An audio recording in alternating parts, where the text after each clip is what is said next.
We have an LB White Premier 170 heater that has no flame.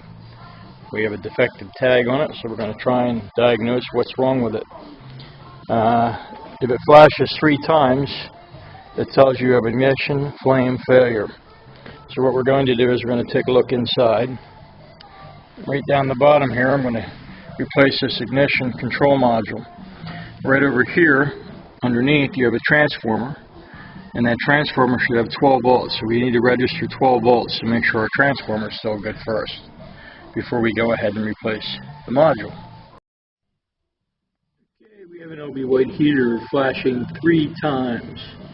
That indicates that there's a burner flame failure. And right to the right, under troubleshooting, it tells you that you have no fuel or low gas, broken, defective, disconnected direct sense igniter, improperly positioned direct sense igniter, and so on and so forth.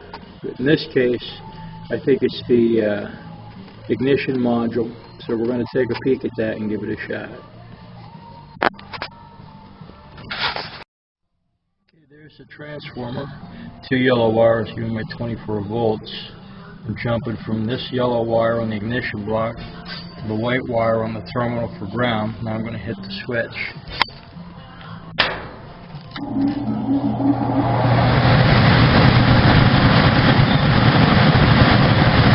Got 18, 16 when the inverter tried to kick in. Needs 24 volts. 24 volt, second and third lug, yellow wire, green wire. That's your 24 volt in return. Turn on the switch.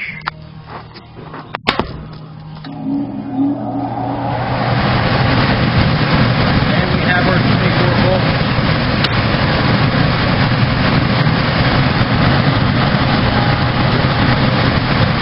Good. Alright, this is the old electronic control module. 08810, no longer available. It's been replaced by this guy. 22301.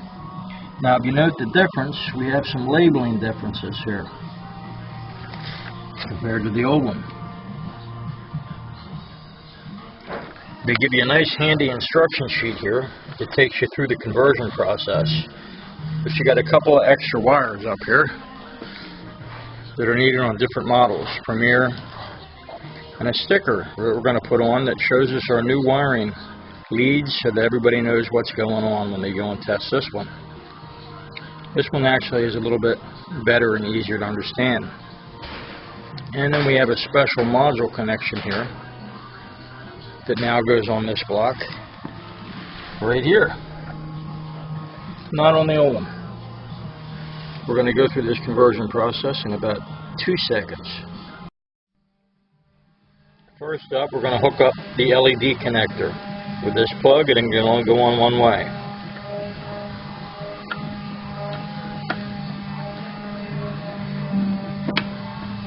Go.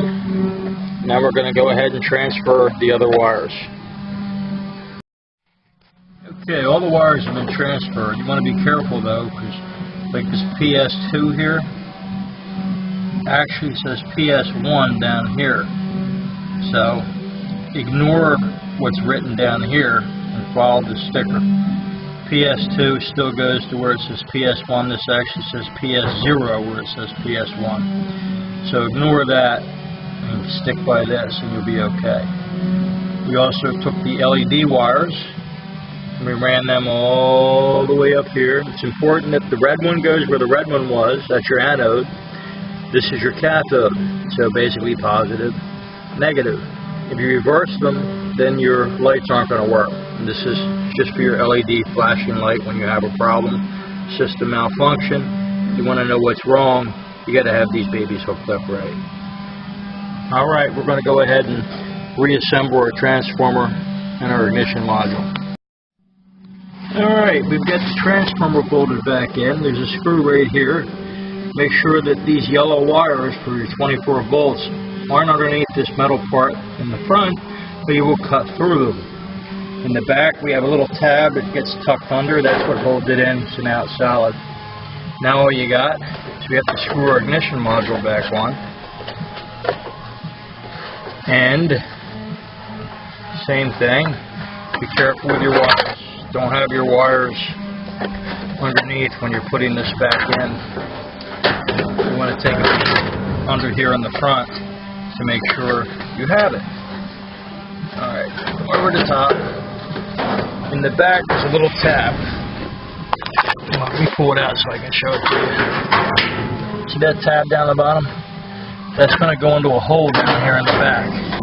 In order to get it in there, you got to have this slide to the back wall like that until it drops down, and then bring it forward,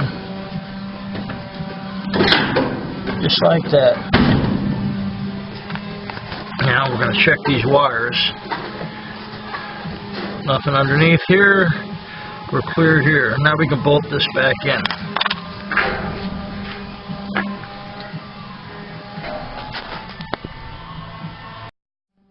Okay, bolt holes on the side. Bolt holes, 4 corners.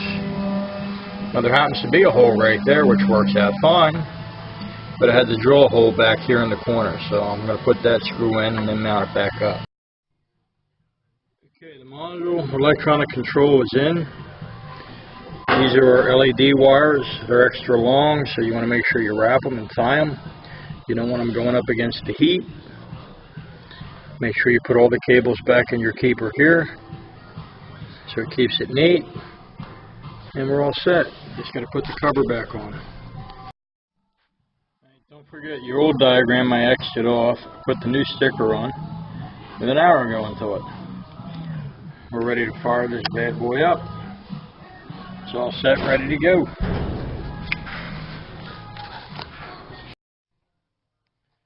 Alright, gas is on. Flip the switch.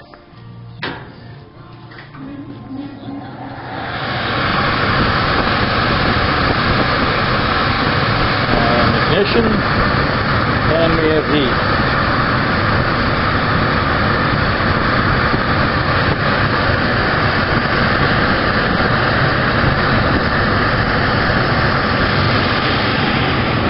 So we had a low voltage transformer. And we had an ignition module. Then it failed. Now we're good to go.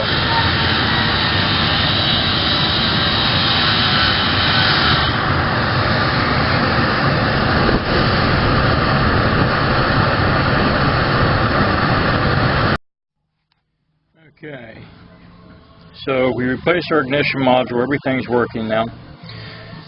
But a lot of the common causes, problems that you have when you're working with these heaters are you'll get the one-time flash or a two-time flash telling you that the air proving switch is not working. That's the most common problem. Most people go to these upper limit switchers. There's one on each side. But there's a little breaker reset here, and they smash it with a screwdriver thinking that's the cause, and they keep doing that until they break them. That's the only time I've ever had to replace them is when someone else broke it because they were pushing on it. But you can check your voltages to see if your voltages are good. If your switch is working, you'll have 24 volts going through the switch.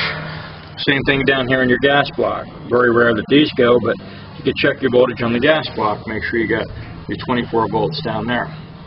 Let's go around to the other side where the air proving switch is. I'll show you what that's all about. Alright, here we go. We're on the other side of the heater now. Here's your blower motor. Here's your other switch, or your limit switch. That is your sail switch. You take this out. Of course, make sure your unit's unplugged whenever you're messing with electricity, especially you, Rich. You know who I'm talking about.